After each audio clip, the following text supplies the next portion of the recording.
तो गाइज हमने last video में सीखा था कि आप अपने सॉल्यूशन में किस तरह से header bar and menu bar apply कर सकते हैं एंड किस तरह से आप उसमें अपने पेज का लिंक देके एंड पेज पर क्लिक करके अपने पेज को रेंडर करा सकते हैं। तो ये सब कुछ हमने लास्ट वीडियो में सीखा था। तो आज की वीडियो में हम सीखने वाले हैं कि आप अपने कोड को किस तरह से सेपरेट कर सकते हैं। सेपरेट इन द सेंस, जैसे कि मैं कोड किया करके पहले रखा है तो उसको मैं आपको दिखा के समझाने की कोशिश करता हूँ। जैसे कि एक हमारे कंट्रोलर बना हुआ है, मास्टर कंट्रोलर। तो गाइस बेसिकली ये जो कंट्रोलर है इसमें दो पेज हमारे बने हुए हैं, एक जेंडर का एक डेस्टिनेशन का, राइट। तो मैं जेंडर वाले पेज को ओपन करता हूँ। तो ये देखिए, ये हमारा क्रिएट जेंडर जो फंक्शन बना हुआ है, इसकी हेल्प से हम पेज को रेंडर करा रहे हैं। एंड जो जेंडर सेव का फंक्शन है, इसकी हेल्प से हम डेटा सेव करा रहे हैं। बट यहाँ पर हमने क्या किया, एक सेव नाम का फंक्शन बनाया, उस फंक्शन को हमने कॉलिंग की है जेंडर डेटा के साथ। एंड देन ये उसमें डेटा को सेव करके हमारे पास रिस्पॉन्स आता है कि डेटा हमारा सेव हुआ या नहीं हुआ, उसके अकॉर्डिंग हमारे पास नोटिफिकेशन आएगा, राइट। सेम काम ये हमने अपडेट के लिए किया है। अपडेट का भी एक अलग सेपरेट फंक्शन बना दिया है जिसके अंदर हमारा सारा कोड डेटा को अपडेट करने के लिए लिखा हुआ है, राइट। एंड एडिट का भी सेम यही सिनेरियो। इसकी एडिट के लिए भी हमने एक डिफरेंट मेथड बनाया, उसी में हमने अपना एडिट का भी कोड किया है। देन डिलीट का भी, एंड जो हमारा डेटा डिस्प्ले करने के लिए है उसके लिए भी हमने सारा कोड किया है। तो मैं दिखा देता हूँ एक बार उसको, तो मैंने किस तरह से उसका एक कोड किया है।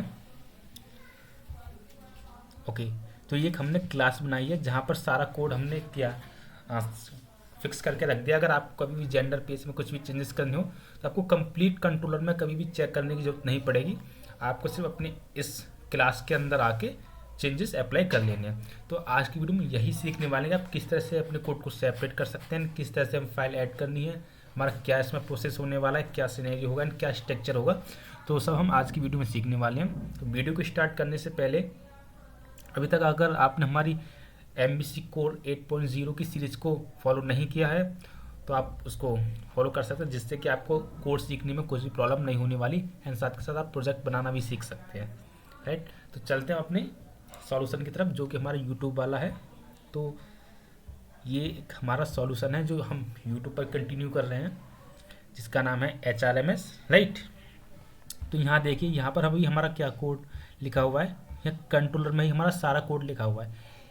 इन केस अगर आपके पास सपोज 20 to 25 या 50 या आउट ऑफ 50 स्पेस हो गए तो उस केस में इस कंट्रोलर को मैनेज करना काफ़ी मुश्किल हो जाएगा। तो इस केस में हम क्या करते हैं, सेपरेट फाइल बना देते हैं जिसके अंदर हमारा हर एक मॉडल क्लास का कंप्लीट कट लिखा होता है, जिसमें इंसर्ट, अपडेट, डिलीट सारा प्रोसेस हमारे एक फाइल में होता है। अगर हमें किसी भी पर्टिकुलर के साथ काम करना है तो हम सिर्फ उसी फाइल में जाके चेंज करेंगे, राइट। तो उसके लिए हम क्या करते हैं, तो बहुत सारे तरीके हो सकते हैं, लेकिन बेसिकली जो प्रोसेस मैं फॉलो करता हूँ वो काफ़ी सारी आईटी कंपनी में वही फॉलो होता है। आप भी उसी को अप्लाई कर सकते हैं, या फिर इसमें हमारे पास एक ऑप्शन और होता है आई रेपोजिटरी पैटर्न का, तो वो हम फर्दर वीडियो में सीखेंगे, क्योंकि स्टार्टिंग में अगर आप उसको करने लगे तो काफ़ी थोड़ा कॉम्प्लिकेटेड लगता है। तो हम जैसे अपनी सीरीज़ में आगे बढ़ते जाएंगे तो हम उसको सीखते चलेंगे। तो फिलहाल हम एक दूसरे अप्रोच की हेल्प से अपना कोड का सेपरेशन करते हैं, राइट। तो सबसे पहले हम अपने मेन सॉल्यूशन में एक फोल्डर क्रिएट कर लेते हैं। फोल्डर, इसका नाम लिखते हैं मास्टर, यानी कि मास्टर पेज। बेसिकली जैसे हमारे डेफिनेशन, जेंडर, ये हमारा सब मास्टर पेज है। इसका डेटा एक बार क्रिएट कर लेते हैं तो इसका जो भी डेटा वो हमारे फर्दर पेज में यूजेस होता रहता है। जैसे कि आप ड्रॉप डाउन में जेंडर लेके आ सकते हैं, आपकी जॉब क्या है वो आप किसी ड्रॉप डाउन में दिखा सकते हैं। तो आपको एक बार बनाना होता है, तो बेसिकली उससे आपका काम चलता रहता है। तो बेसिकली ये जो सारे पेज होते हैं मास्टर्स होते हैं, राइट। मास्टर नाम का एक फोल्डर बना लेते हैं, आप अपने अकॉर्डिंग कुछ भी नाम रख सकते हैं। एंड इसके अंदर हम एक क्लास ऐड करते हैं, राइट। एंड क्लास का नाम रखते हैं हम जेंडर क्रड। बेसिकली इंसर्ट, अपडेट, सारा प्रोसेस इसमें होगा, इसलिए हमने इससे रिलेटिव कुछ नाम रख लिया जेंडर क्रड। तो इसमें क्या करना है, आपको अपने कंट्रोलर में आ जाना है। थोड़ा मैं सबसे इजी तरीका बताऊंगा जो आपके लिए काफ़ी ईजी रहेगा। आपको अपना जो हमारा एचआर कंट्रोलर का कंस्ट्रक्टर है इसको कॉपी करना है, देन यहाँ पेस्ट कर देना है, एंड जो कॉपी करके इस कंट्रोलर की जगह रिप्लेस कर दिया है।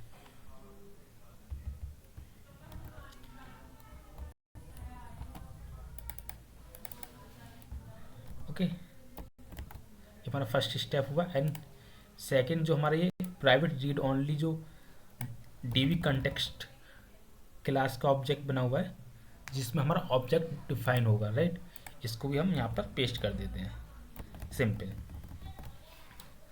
हमने क्या किया, जो भी हमारा कंट्रोलर में एप्लीकेशन डीवी कंटेक्स्ट क्लास का ऑब्जेक्ट बनना था वो सेम ऑब्जेक्ट हमने यहाँ बना दिया। अपनी जैसे ही इस क्लास का ऑब्जेक्ट बनेगा ये कंस्ट्रक्टर कॉल होगा और एप्लीकेशन डीवी कंटेक्स्ट का एक ऑब्जेक्ट डीवी अंडरस्कोर डीवी में सेट हो जाएगा।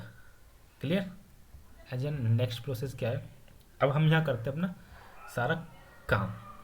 सबसे पहले हम करते हैं इंसर्ट के लिए, तो हम एक फंक्शन बना लेते हैं, पब्लिक वॉइड सेव। ओके, जो सेव फंक्शन है तो इस क्या सेव करेगा, हमारे मॉडल क्लास का डेटा सेव करेगा। तो इसमें हमें पैरामीटर डिफ सेट करना पड़ेगा। जब भी हम इस फंक्शन की कॉलिंग करेंगे तो कंट्रोलर से हम इसमें मॉडल क्लास का डेटा भेजेंगे। तो हमारे पास मॉडल क्लास क्या थी, जेंडर। ग्रेट, एंड जेंडर उसका वेरिएबल क्रिएट कर लेते हैं और यहाँ चेक करते हैं if gender dot PK equal equal to 0 and कितने रहने देते हैं अभी। क्या करना, हमारा जेंडर सेव हो तो और 0 होता है तो जेंडर डॉट, सॉरी इसके लिए हमें डीवी कंटेक्स्ट करनी, डीवी डॉट, सारा कुछ वही सेम रहने वाला है, बस कुछ भी नहीं, आपको थोड़ा सा क्लोज लगाना है कि किस केस में हो सकता है हमारा ये जेंडर। आप अपने अपने कुछ और भी लॉजिक लिख सकते हैं, ये कोई फिक्स नहीं है, राइट। तो हम इसमें क्या करना है, एक बार जेंडर का क्रिएटेड ऑन में डेट को करना है, ओके। एंड यहाँ पर हम एक लॉजिक लिखते हैं, इफ अगर हमारा data save changes successfully data insert हो जाता है तो ये नंबर ऑफ रो रिटर्न करेगा, इसने कितनी नंबर रो को रिटर्न इफेक्टेड किया है। देन यहाँ पर हम रिटर्न कर देते हैं ट्रू। रिटर्न ट्रू हम क्यों करने वाले हैं वो हम समझेंगे अभी, फिलहाल के लिए लिख देते हैं हम रिटर्न ट्रू। इंसर्ट सक्सेसफुली हो जाता है, तो अदरवाइज हम बोल देंगे कि डेटा का सक्सेसफुली नहीं हुआ है तो रिटर्न फॉल्स। और जो हमारा जो रिटर्न टाइप था फंक्शन का उसको बना लेते हैं हम बूल। ओके, अगर हमारा जेंडर की आईडी 0 नहीं होती है, 0 के बराबर नहीं होती है, तो उस केस में भी देगा फॉल्स, क्योंकि हमारा डेटा सेव अभी नहीं हुआ है। नहीं हुआ तो इसका मतलब फॉल्स जाएगा। सिंपल। अब क्या करना है आपको, कंट्रोलर में आ जाना है आपको। इससे पहले हम लिख लेते हैं जो भी हमने अपनी क्रड क्लास बनाई थी, क्या बनाई थी, जेंडर क्रड। तो हम इसके यहाँ पे इंस्टेंस बना लेते हैं, public gender क्रड GC। Okay, and हम क्या करते हैं अब इसी के अंदर अपना, राइट, हम बोलते हैं भाई GC। जैसे ये हमारा कंट्रोलर हिट होगा तो GC जो कि हमारा इंस्टेंस है किसका, जेंडर क्रड का, तो इसके अंदर आपको एक बना देना किस टाइप का, जेंडर क्रड टाइप, राइट। और ये ले रहा है हमारा क्या, एक कंस्ट्रक्टर है, तो इसमें हम पास करते हैं डीवी, ये कंस्ट्रक्टर इसके साथ कॉलिंग होगी और जो भी इसका इंस्टेंस बनेगा एप्लीकेशन डीबी कॉन्टेक्स्ट का, राइट। हमारा इंस्टेंस क्रिएट हो जाएगा एंड जो भी CRUD का इंस्टेंस बनेगा वो हमारा सेट हो जाएगा इस GC इंस्टेंस के अंदर, राइट। अब चलते हैं अपने सेव के अंदर। तो यहाँ पे इस कोड को हम कमेंट कर देते हैं, सॉरी इसको डिलीट ही करते हैं, और ये जो नल है फिलहाल इसको हम हटा देते हैं। इसका यूज़ हम आने वाली वीडियो में सीखेंगे, जहाँ पर हम अपने पेज पर वैलिडेशन अप्लाई करेंगे। किस टाइप का वैलिडेशन? सर्वर साइड वैलिडेशन, उसके से हम इसको यूज़ करने वाले हैं। फिलहाल के लिए इसे अभी हम हटा देते हैं, राइट। अब हम क्या करते हैं, हमने क्या किया था, जेंडर CRUD क्लास के अंदर एक सेव का फंक्शन क्रिएट किया है। हम उसको किस तरह एक्सेस कर सकते हैं, GC के इंस्टेंस से सेव का फंक्शन जो कि डेटा लेगा जेंडर मॉडल टाइप का, ओके। तो जैसे ये फंक्शन कॉल हुआ तो ये हमारा यहाँ पर हिट होगा एंड ये चेक करेगा अगर हमारी जेंडर आईडी इक्वल टू 0 होती है, जो कि इंसर्ट टाइम पे हमेशा 0 होगी। कंडीशन ट्रू हुई, अंदर आया, क्रिएटेड ऑन में इसने करंट डेट उठाई, उसमें सेट कर दी। देन उसके बाद इसने क्या किया, हमारी वैल्यू को ऐड किया। अगर हमारा डेटा सक्सेसफुली सेव हो जाता है तो उसके इसमें इसने नंबर ऑफ जितनी रो अफेक्टेड हुई हैं तो उसमें इसने ट्रू कर दिया, यानी कि हमारा डेटा सक्सेसफुली सेव हो चुका है। अगर नहीं होता तो उस केस में हमारा रिटर्न करेगा फॉल्स। तो हम यहाँ पर कंडीशन लगा सकते हैं कि अगर हमारा इज सेव में क्या आता है, इज सेव अगर हमारा ट्रू होता है, राइट। तो यहाँ हम इसमें लगाते हैं इज सेव ट्रू होता है तो डेटा इंसर्ट हो चुका है, अदरवाइज रिटर्न फॉल्स रिटर्न करता है तो उस केस में समथिंग वेंट रॉन्ग, कुछ गड़बड़ हुआ जिसकी वजह से हमारा डेटा सेव नहीं हुआ है। सिंपल इतना करना, इतने से हमारा सेव का कोड हो चुका है। हमने क्या किया, अपने एक जेंडर CRUD नाम की क्लास बनाई, उसके अंदर जेंडर का डेटा सेव करने के लिए हमने कोड किया। देन उसके अकॉर्डिंग हमने ट्रू एंड फॉल्स रिटर्न कर लेगा, सेव हो जाता ट्रू अदरवाइज फॉल्स इनकेस किसी भी एरर कंडीशन में, राइट। सेम काम हम यही अपडेट के लिए करने वाले हैं। तो हम फंक्शन बना लेते हैं पब्लिक फूल अपडेट, ओके। तो अपडेट किट में क्या होगा, अपडेट की केस में भी हमारा डेटा अपडेट होगा तो हमें कंप्लीट रो का डेटा चाहिए। उस केस में भी हमारे पास यही आएगा, जेंडर टाइप का डेटा ही हमें मिलेगा, राइट, ओके। रिटर्न कर देता हूँ इसको, ओके। अब हमें क्या करना, हम कंट्रोलर पर चलते हैं और जो भी हमारा एडिट का कोड लिखा हुआ है हम ये कॉपी कर लेते हैं सारा और अपनी फंक्शन के अंदर पेस्ट कर देते हैं, ओके।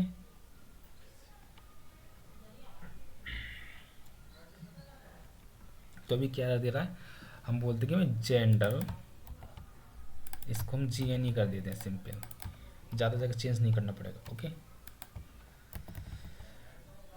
ओके जी, अगर डेटा हमारा तो उसकी क्रिएटेड डेट को हमारे यहाँ पे सेट कर दो। देन डेटा इसमें अपडेट करके क्या करना है, अपडेट, यहाँ ये सेम कंडीशन अप्लाई करते हैं जो कि यहाँ की थी, इसको ही कॉपी कर लेते हैं। अगर हमारी नंबर ऑफ रो अपडेटेड होती हैं तो उस केस में रिटर्न से ज़्यादा करेगा, अदरवाइज ये रिटर्न नहीं करेगा, ओके। ये क्या बोल रहा है, ओके। तो अभी इस केस में हम इसको हटाते हैं, ग्रेट।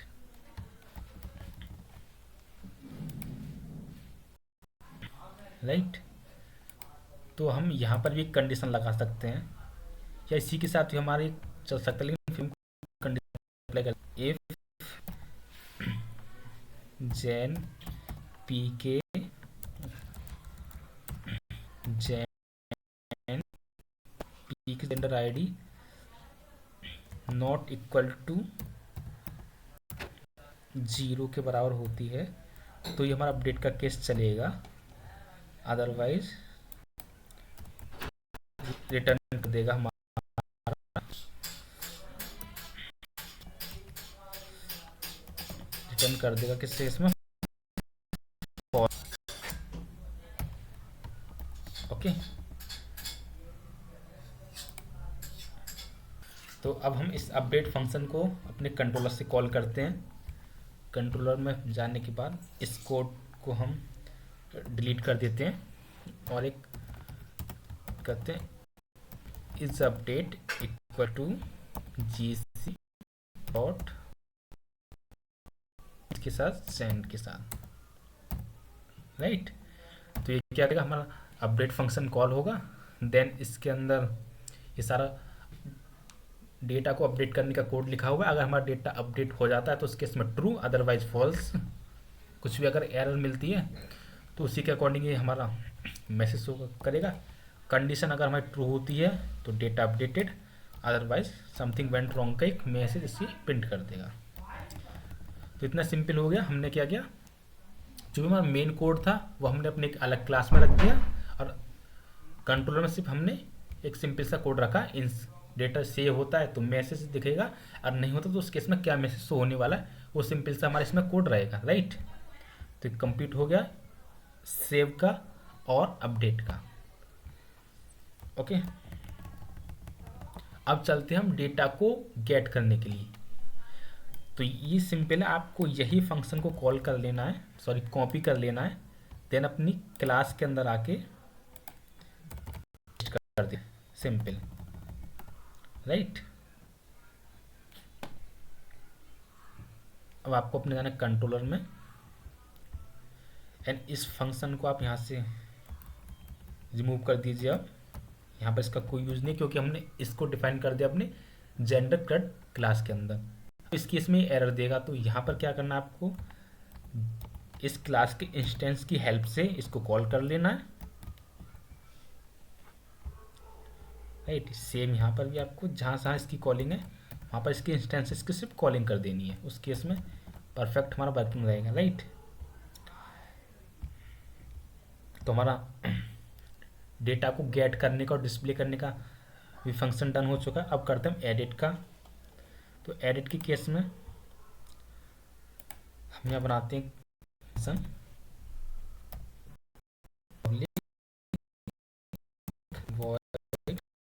Edit, right.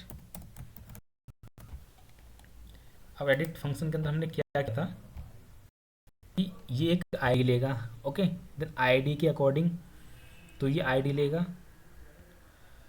तो हम पहले बोल देते हैं कि हमारा डेट फंक्शन को यहाँ से कॉल करना, जी क्लास के एडिट को कॉल करना है और उस आईडी को सेंड कर देना है, ठीक है।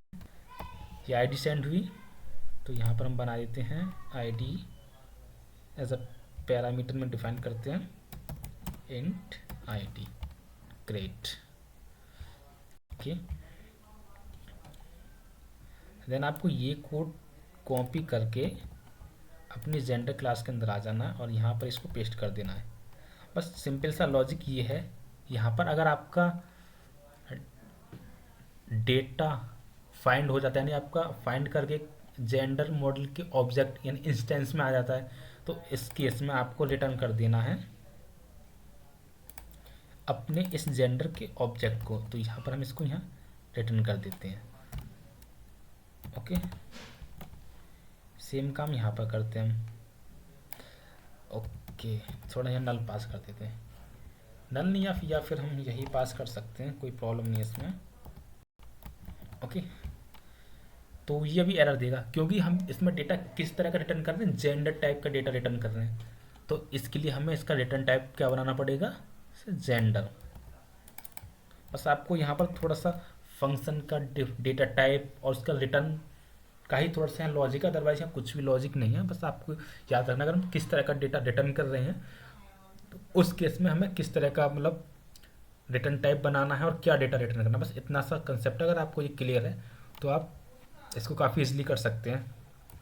अगर आप हमारी वीडियो को 2-3 बार स्टार्टिंग से देखना स्टार्ट करेंगे तो ये आपको समझ में काफ़ी इजीली आ जाएगा। ओके, तो इस कोड को हम यहाँ से अभी रिमूव कर देते हैं। ओके, तो अभी रिटर्न करेगा तो किस तरह का डेटा, जेंडर टाइप का। एक मिनट को हम देते हैं और इस फंक्शन को हम यहाँ से कट करके इसकी कॉल लगाते हैं यहाँ से, क्योंकि ये हमारा एडिट है। किस तरह का डेटा रिटर्न कर रहा है, जेंडर टाइप का। तो इस केस में अगर हमारा जेंडर नहीं नल नहीं होता है तो उस केस में हमारा प्रॉपर होगा वर्किंग, अदरवाइज सिर्फ रिटर्न कर देगा ये। एडिट का भी सिंपल हुआ, ठीक है। एंड बात करते हैं डिलीट के बारे में। तो हम एक यहाँ पर डिलीट का फंक्शन बना लेते हैं।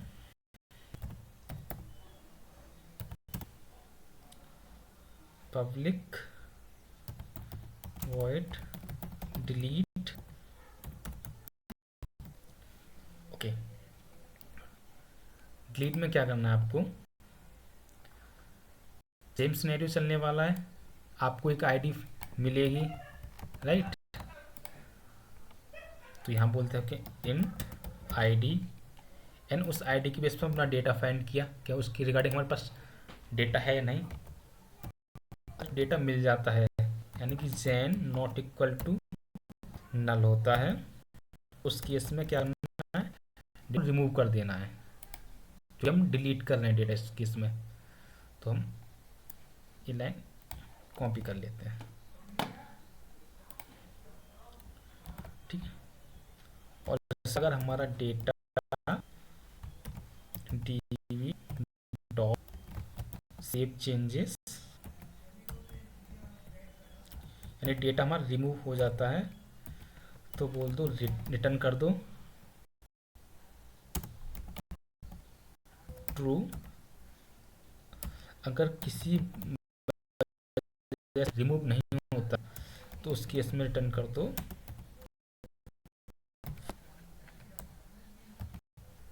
ओके। एंड हमारा डेटा ओके, एंड देन इसमें हम डेटा टाइप बना दें इसको बूल। और इस केस में भी अगर हमारा जेंडर में डेटा नहीं मिलता है ऐसे, तो ये रिटर्न कर देगा सिंपल। ओके, अब कंट्रोलर में जाके हम चेंज करते हैं अपने इस फंक्शन के अंदर। बोलते हैं हम बूल टाइप का एक वेरिएबल बनाते हैं, इस डिलीट इक्वल टू कॉल करते हैं हम डिलीट को, और इसमें पास करते हैं आईडी की आईडी, यानी हमारी कॉलिंग होगा। देन उसके बाद ये चेक करेगा हमारा डेटा, अगर सक्सेसफुली रिमूव हो जाता है तो ये मैसेज डिस्प्ले, अदरवाइज एक एरर। ओ, तो ये हमारा सारा कंप्लीट हो चुका है। हम एक बार चेक कर लेते हैं, delete complete, edit, display, update and save, complete हो चुका है। अब हम अपने सॉल्यूशन को करते हैं रन।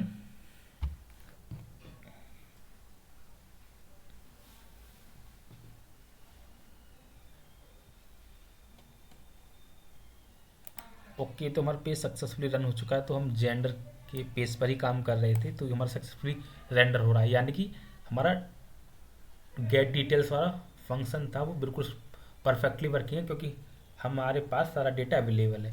अगर हम किसी केस में डेटा को डिलीट करते हैं, डेटा डिलीटेड सक्सेसफुली, टेबल में चेक करते हैं, रिफ्रेश भी कर लेते हैं एक बार, तो देखिए हमारे पास 3 डेटा थे, अभी 2 रह गए, यानी हमारा डिलीट का फंक्शन भी प्रॉपर काम कर रहा है। मगर इंसर्ट करके देख सकते हैं, अदर्स ओ एग्जेक्टिव सेव, तो देखिए डेटा इंसर्ट सक्सेसफुली, यानी हमारा सेव का भी फंक्शन परफेक्टली वर्किंग स्टेट में है। तो हमारे पास कोई भी एरर नहीं हमारी। तो डिलीट हो गया, डिस्प्ले हो गया, एडिट इंसर्ट हो गया। हम एक एडिट करके देखते हैं, इसी को कर लेते हैं अदर्स की जगह, इसको हम बोलते हैं other is active false and update, data updated successfully. तो हमारा डेटा अपडेट भी हो चुका, आप टेबल में भी देख सकते हैं। अदर्स का अदर हो गया एंड ट्रू का फॉल्स हो चुका है, यानी कि हमारा insert update delete and complete correct successfully working state में है। और हमने अपने जो जेंडर का जितना भी ऑपरेशन था उसको हमने एक सेपरेट फाइल में डिफाइन कर दिया। एक हमने फोल्डर बनाया मॉडल एंड उसके अंदर एक क्लास बनाई जेंडर क्रेड, और इसके अंदर जितना भी हमारा इंसर्ट अपडेट डिलीट का कोड था वो हमने सारा कर दिया। इसी तरह से आपको क्या करना है, अब ये जो डेगिनेशन का बना हुआ है इंसर्ट अपडेट डिलीट, ये सारा हमारा भी कंट्रोलर में सारा कोड हमने डिफाइन किया हुआ है। तो यही कोड आपको एक सेपरेट क्लास बना के उसमें सारा कंप्लीट कर लेना है। तो अगली वाली वीडियो जो हमारी आने वाली उसमें ये प्रोसेस सारा कंप्लीट होगा, तो आपको ये खुद से कंप्लीट करना है। एंड जो हमारी नेक्स्ट वीडियो होगी हम उसमें सीखने वाले हैं कि आप किस तरह से अपने पेज पर सर्वर साइड वैलिडेशन लगा सकते हैं। तो क्योंकि उसमें काफ़ी अलग अलग चीज़ सीखने वाले हैं। एक सिंपल वैलिडेशन होता है मॉडल स्टेट की हेल्प से, तो वो भी हम करने वाले हैं, बट उसके साथ उसमें काफ़ी सारे चेंजेस होंगे, उसमें आपको काफ़ी कुछ नया सीखने को मिलेगा। तो आप उस वीडियो को भी कंप्लीट देखिएगा, और साथ के साथ इस वीडियो अभी तक जो भी हमारी वीडियो उनको सारे को कंप्लीट कीजिए, जिससे कि आपको कोर्स में प्रोजेक्ट बनाने में उसको समझने में कोई भी प्रॉब्लम नहीं आए। तो गैस आज की वीडियो में इतना ही, मिलते हैं नेक्स्ट वीडियो में।